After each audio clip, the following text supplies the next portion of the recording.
ఒక సగటు సినిమా పిచ్చోడి జీవితం ఎలా ఉంటదో తెలుసా? ఫస్ట్ డే ఫస్ట్ షో చూడకపోతే వాడికి నిద్ర పట్టదు. ఏమైందిరా నీకు? బ్లాక్‌లో టికెట్ కొని ఆఫీస్‌కి లీవ్ పెట్టి I'm okay, everything is fine. నేను ఇక్కడి నుంచి అర్జెంట్ వెళ్ళాలి. Have to go urgently. మీరు ఈ స్థితిలో వెళ్ళకూడదు sir. You don't understand man, I'm DCP Ramachandra man. థియేటర్‌లో అరిచి గీ పెట్టి వస్తాడు. కట్ చేస్తే వారం రోజుల తర్వాత ప్రొడ్యూసర్ ఒక ప్రెస్ మీట్ పెడతారు. Cinema super hit. ఆడియన్స్‌కి మా గిఫ్ట్‌గా రేపటి నుంచి థియేటర్లలో ఒక కొత్త పాట, ఒక 10 నిమిషాలు ఎక్స్‌ట్రా సీన్స్ యాడ్ చేస్తున్నామంటారు. అంటే ఇండైరెక్ట్‌గా మళ్ళీ వెళ్లి డబ్బులు తగలేయండి, మా జోబులు నింపండి అని. అలా చెప్పు, మన దగ్గర మోసాలు కుదరవు. ఇద్దరం కలిసి కష్టపడ్డాం కాబట్టి 10 నీకు 10 నాకు. Thank you. ఆ 10 లేవు. అప్పుడు ఫస్ట్ డే 300 నుండి 2000 పెట్టి చూసినోడి ఫీలింగ్ ఎలా ఉంటుందో తెలుసా? మన ప్రాబ్లం సాల్వ్ అవుతాది. రేయ్, ఎంతకి తెగించారా? నేను మరీ అంత ఎదవలా కనపడుతున్నారా? ఓ మాదిరిగా కూడా కనపడలేదా? కరెక్ట్‌గా ఇలాగే ఉంటది. అంటే మేం సగం సినిమా చూడ్డానికా ఫస్ట్ డే ఎగబడొచ్చింది, మేమేమన్నా పిచ్చోళ్ళమా అని ఫ్రస్ట్రేషన్ వస్తది. నమస్కారం, welcome back to our channel movie matters. ఈరోజు మనం మాట్లాడుకోబోయే టాపిక్ టాలీవుడ్లో నడుస్తున్న అతిపెద్ద economic scam, the added scenes scam. ఒకప్పుడు ఈ సీన్స్ ఆర్ సాంగ్స్ యాడ్ చేయటం అనే కల్చర్ వేరు. వెంకటేష్ గారి ప్రేమించుకుందాంరా 50 రోజులు ఆడినప్పుడు ఒక పాట యాడ్ చేశారు. చిరంజీవి గారు శంకర్దాద ఎంబీబీఎస్ లో కూడా 50 రోజుల తర్వాత సందే పొద్దెక్కుతోంది పాట యాడ్ చేశారు. అప్పట్లో అది ఒక సెలబ్రేషన్. సినిమా థియేటర్లో 50 రోజులు ఆడింది కాబట్టి ఆడియన్స్ కి ఒక థ్యాంక్స్ చెప్పే పద్ధతి అది. మళ్ళీ హాల్లో చూడండి అని కాదు, సెలబ్రేషన్ కోసం ఎక్స్ట్రా సాంగ్ ని రిలీజ్ చేసేవాళ్ళు. అలాగే థియేట్రికల్ రన్ మొత్తం అయిపోయాక ఎప్పుడో డైరెక్టర్స్ ఎక్స్టెండెడ్ కట్స్ రిలీజ్ చేస్తారు. కార్తీస్ యుగానికొకడు, అదే ఆయిరతులు ఒరువాన్ డైరెక్టర్స్ కట్ 10 ఏళ్ల తర్వాత వదిలేరు. తెలుగులో వెతకండి దొరకదు, ఓన్లీ తమిళ్లో మాత్రమే డైరెక్టర్స్ కట్ అంటూ ఎక్స్టెండెడ్ కట్ రిలీజ్ చేశారు. ముందు రీ రిలీజ్ చేశారు 2020లో, ఆ నెక్స్ట్ డిజిటల్ గా కూడా వదిలేరు ఎక్స్టెండెడ్ కట్. ఇలాంటి వాటికి ఎక్స్టెండెడ్ కట్స్ అంటే ఇంట్రెస్ట్ గా ఉంటది, హిస్టారికల్ అడ్వెంచరస్ మిస్టీరియస్ డ్రామా కావడంతో. ఇక మన సందీప్ రెడ్డి వంగ అయితే క్యారెక్టర్ డ్రివెన్ ఫిలిం అయిన అర్జున్ రెడ్డి 4 గంటల కట్ వదులుతా అని చెప్పి ఇంకా వెయిట్ చేస్తున్నారు. ఇలాంటివన్నీ వేరే. ఇవన్నీ డైరెక్టర్స్ విజన్ కోసం, ఫ్యాన్స్ కి ఆర్ట్ మీద ఉన్న పిచ్చి కోసం రిలీజ్ చేసేవి. దీంట్లో ఎలాంటి తప్పు లేదు.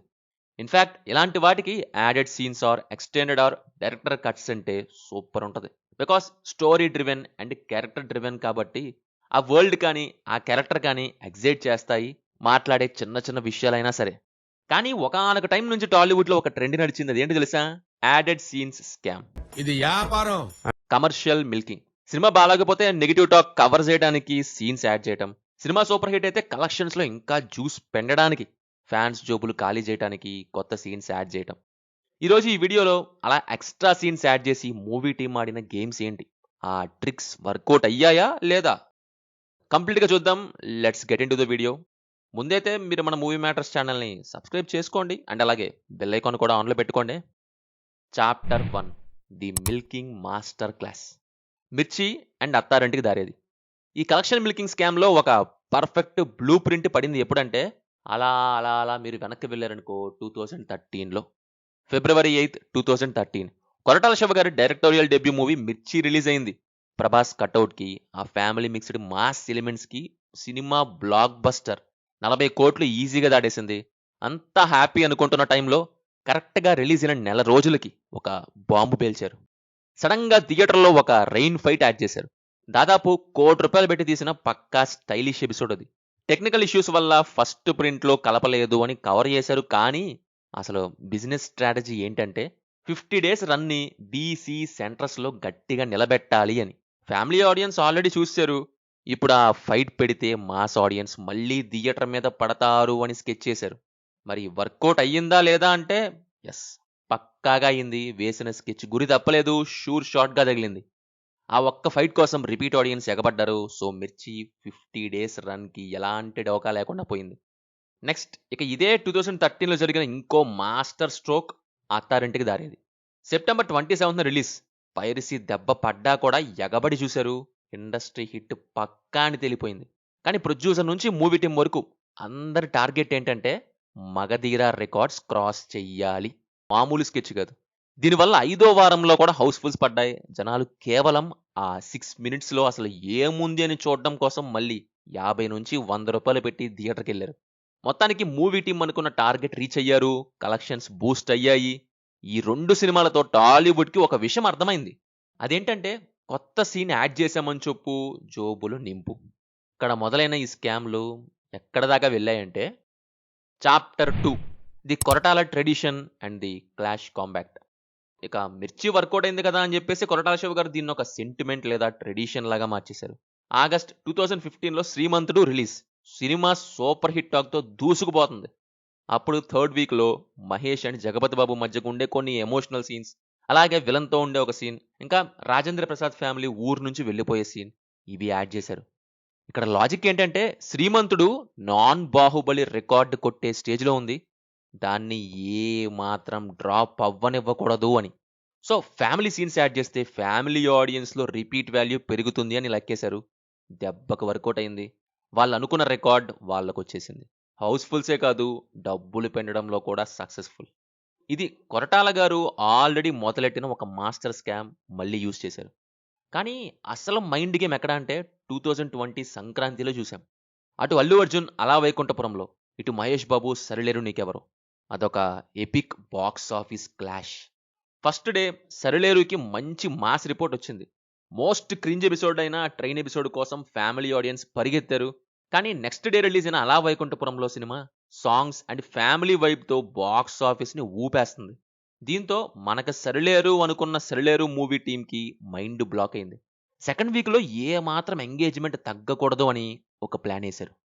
ఆ ట్రైన్ ఎపిసోడ్లో బండ్ల గణేష్ మరియు రావు రమేష్ల మధ్య ఉండే ఎక్స్ట్రా కామెడీ సీన్స్ని జనవరి 25న థియేటర్స్లో అతికించారు. దీనివల్ల జరిగిన మ్యాజిక్ ఏంటంటే యూట్యూబ్, ట్విట్టర్ నిండా కొత్త సీన్స్ యాడ్ చేశారో అని పబ్లిసిటీ హోరెత్తిపోయింది. ఆ క్లాష్లో హైప్ తగ్గకుండా బ్యాలెన్స్ చేయడానికి ఈ ట్రిక్ 100% వర్కౌట్ అయింది. ఇక ఈ యాడెడ్ సీన్స్ స్కామ్ ఫార్ములాకి మంచి డిమాండ్ ఏర్పడింది. ఇక chapter 3 the cover up fails and the failed 100 crores sketch. ఎప్పుడు సీన్స్ యాడ్ చేస్తే వర్కౌట్ అయిపోద్దా అంటే అస్సలు కాదు. ఎక్కడెక్కడ బొక్క బోర్ల పడ్డాయో ఇప్పుడు చెప్తా వినండి. మే 2022 సర్కారు వారి పాట రిలీజ్. ఫస్ట్ హాఫ్ చూశారు, కానీ సెకండ్ హాఫ్కి వచ్చేసరికి ఆడియన్స్కి నిద్ర వచ్చేసింది. సెకండ్ హాఫ్ దెబ్బేసేశారు అనేది మెయిన్ థింగ్. ఉన్న మెసేజ్లు సరిపోవన్నట్టు కొత్తగా బ్యాంక్ అంటే టెంపుల్. ఇక్కడ ఇక్కడ కొట్టరా, ఇంగే ఇంగేడ్రా, ఇదర్ ఇదర్ మార్రే, దిక్కి దిక్కి మే మార్. బ్యాంక్ అంటే టెంపుల్ అనే మెసేజ్ దెబ్బకి అందరికీ హెడేక్ వచ్చేసింది. దీన్ని కవర్ చేయడానికి డైరెక్టర్ అండ్ మూవీ టీం ఏం చేశారంటే రిలీజ్ అయిన 3 వారాల తర్వాత మహేష్ బాబు అండ్ కీర్తి సురేష్ డ్యాన్స్ చేసిన మొరారీవా అనే సాంగ్ని థియేటర్స్లో యాడ్ చేశారు. నిజానికి ఆ పాట ముందే షూట్ చేశారు, కానీ ఫస్ట్ కట్లో పక్కన పెట్టారు. బికాస్ పాట బాగున్నా ఎక్కడ పెట్టాలో తెలియక. ఇప్పుడు నెగిటివ్ టాక్ నుంచి కలెక్షన్స్ ఎలా పెండాలా అనే దానికోసం వాడారన్నమాట. అది కూడా ఏంటో తెలుసా, సినిమా అయ్యాక చివర్లో ప్లే చేశారు ఆ సాంగ్. రిజల్ట్ ఏంటి? ఫెయిల్. అవును, కేవలం Mahesh Babu hard core fans మాత్రమే ఆ పాట కోసం రిపీట్కి వెళ్ళారు తప్ప సగటు మిడిల్ క్లాస్ ఆడియన్ ఒక పాట కోసం ఆ బ్యాంక్ అంటే టెంపుల్ అనే మెసేజ్ని మేము భరించలేమని లైట్ తీసుకున్నారు. సో కవరప్ స్ట్రాటజీ ఇక్కడ వర్కౌట్ అవ్వలేదు. నెక్స్ట్ 100 కోట్లు ఎలాగైనా కొట్టాలని సీన్స్ దింపి ఫెయిల్ అయింది ఇంకో మూవీ టీం. అదే నిబ్బా నిబ్బి, షార్ట్కట్లో బేబీ. ఇక్కడేమైందంటే జూలై 14th నిబ్బా నిబ్బి బేబీ మూవీ రిలీజ్ అయింది, బ్లాక్ బస్టర్ కొట్టింది, అలా వెళ్తుంది. కానీ జూలై ఎండింగ్లో Pawan Kalyan bro movie release ఉంది. ఆటోమేటిక్గా బేబీ థియేటర్లు ఎగిరిపోతాయి. యూత్ అంతా అటువైపు వెళ్ళిపోతారు. కాబట్టి అప్పుడు మూవీ టీం వేసిన స్కెచ్ మామూలు స్కెచ్ కాదు. జూలై 27న ఒక అనౌన్స్మెంట్ ఇచ్చారు. అంటే బ్రో మూవీ రేపు రిలీజ్ అనగా ఏమన్నారంటే సినిమాలో ఒక పాట, విరాజ్ వైష్ణవ్ మధ్య ఉన్న ఇంకొన్ని extra bold and emotional scenes add చేస్తున్నాం అని. యాదో పిల్లి సచ్చినది. దాదాపు 10 నిమిషాల ఫుటేజ్ అంతే. మనం వేసిన ప్లాన్ 100% సక్సెస్ అని అనుకున్నారు వాళ్ళు, కానీ ప్లాన్ ఫెయిల్ అయింది.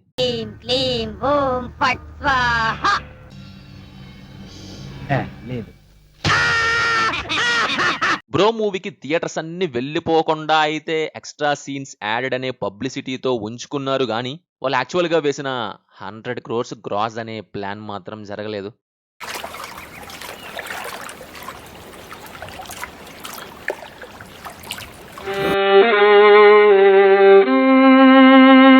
అయితే థింక్ అరౌండ్ 82 crores దగ్గర వేశారు స్కెచ్. అది ఫైనల్గా 85 crores కొట్టింది. సీన్స్ దింపకపోయినా అంతే ఇచ్చేది అది. ఏమైందంటే చూడాలనుకున్న వాళ్ళంతా ఒకసారి చూశారు. ఇక కొటేషన్స్ రాసుకునే లవ్ ఫెయిల్యూర్స్ మాత్రమే ఉన్నారు. వాళ్ళు ఎలాగో వెళ్తారో వాళ్ళకి ఎక్స్ట్రా సీన్స్తో సంబంధం ఏముందైనా చివర్లో ఆటో వెనకేసే కొటేషనే ఇంపార్టెంట్. వాళ్ళు తప్ప ఫ్యామిలీ ఆడియన్స్ అంతా ఏమో లైట్ తీసుకున్నారు. సో మాస్టర్ ప్లాన్ మిస్ఫైర్ అయ్యింది. Chapter 4 the ultimate scam, the Raja Saab. Tada entry.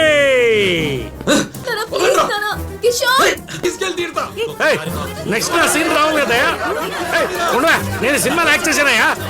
అరే నా సీన్ రావు కదా. అరే నెక్స్ట్ నా సీన్ రావాలయ్యా. సీన్ రాలేదు. రీల్ ఏమన్నా మార్చేసారేమో. ఇక ప్రజెంట్ ఇయర్ జనవరి 2026కి వద్దాం. పండక్కి దిగిన ది రాజా సాబ్ ఎపిసోడ్ గుర్తుంది కదా. ఇదైతే చరిత్రలో నిలిచిపోయే కవరప్ స్కామ్. జనవరి 9న ఫస్ట్ షో పడింది. సినిమా ఏమో గానీ ట్రైలర్లో కట్ చేసిన ప్రభాస్ తాత గెటప్ సీన్స్ ఆ రూఫ్ ఫైట్ సినిమాలో లేవు. ఫ్యాన్స్ కి మామూలు కోపం రాలేదు. విల్లా నెంబర్ 17 కొల్లా లగ్జూరియా దగ్గరికి డెలివరీలు లెటర్లు పంపారంట. సోషల్ మీడియాలో ఓం రౌత్ ఫ్యాన్స్ కి మారుతి ఫ్యాన్స్ కి మధ్య ఒక పెద్ద వారే నడిచింది, ఎవరు వరస్ట్ తీశారు అని. దెబ్బకి డిస్ట్రిబ్యూటర్స్ కి ప్రొడ్యూసర్లకి భయం పట్టుకుంది. Star hero, pan India hero అని కోట్ల పెట్టి కొనుక్కుంటే జోకర్లను చేశారుగా. సో ఇక మూవీ టీం ఏం చేశారు అంటే వీకెండ్ కలెక్షన్స్ కూడా గల్లంత అయిపోతాయేమో అని జనవరి 10th అంటే రెండో రోజే ప్రెస్ మీట్ పెట్టి ఏమన్నారో తెలుసా? అయ్యో, థియేటర్లకు పంపించిన ప్రింట్లో సర్వర్ ఇష్యూ వల్ల ఆ 8 minutes సీన్ మిస్ అయ్యాయి, రేపటి నుంచి యాడ్ చేస్తున్నామని ఒక న్యాచురల్ కవరింగ్ ఇచ్చారు. అయినా మాస్టరు 2006లో మూవీ ప్రింట్స్ వైజ్ నుంచి ఇప్పుడున్న టెక్నాలజీలో సర్వర్ క్రాష్ అయ్యి ఒక స్పెసిఫిక్ 8 minutes ఎపిసోడ్ మాత్రమే ఎలా మిస్ అయ్యిద్దని. ఫస్ట్ హాఫ్లో ఒక ఫైట్, సెకండ్ హాఫ్లో ఒక గెటప్, కరెక్ట్గా అవే ఎలా డిలీట్ అయ్యాయి. ఇది పక్కాగా రన్ టైం ల్యాగ్ అవుతుంది అని నెక్స్ట్ పార్ట్లో పెట్టాలని తీసి హైప్ కోసం ట్రైలర్లో దింపి రిలీజ్ అప్పుడు లేపేసి దెబ్బ తగలగానే డ్యామేజ్ కంట్రోల్ కోసం అతికించిన ఫెవికాల్ స్కామ్. చివరికి ఏమైంది, ఫెస్టివల్ సీజన్ కాబట్టి ఓవర్ఫ్లో ఆడియన్స్ను రప్పించుకొని వాళ్ళకు కూడా చిరాకు తెప్పించి రాజా సాబ్ రాడ్ దింపి వెళ్ళిపోయారు. కాదండి, ఇప్పుడు 50 to 70% ఆడియన్స్ FDFSకి వెళ్ళిందే ఆ ఓల్డ్ ఏజ్ గెటప్ కోసం. అది తీసేసి సినిమా పోయాక అతికించడం, ఎవరండి అంత ఖర్చు పెట్టి మళ్ళీ వెళ్ళి చూసేది? ఓన్లీ హార్డ్ కోర్ ఫ్యాన్సే ఆ గెటప్ కోసం మళ్ళీ వెళ్ళారు తప్ప బయటకు వచ్చి మళ్ళీ దింపిన రాడ్ తలుచుకొని ఫ్రస్ట్రేట్ అవటంలో ఏ మాత్రం తగ్గలేదు. డైరెక్ట్గా కొల్లా లగ్జూరియానే గుర్తొచ్చింది వాళ్ళకి. ఇక last and epic one, chapter 5 the mother of all scams. ఇక ఫైనల్గా అసలు సిసలైన మదర్ ఆఫ్ ఆల్ స్కామ్స్ గురించి మాట్లాడుకుందాం.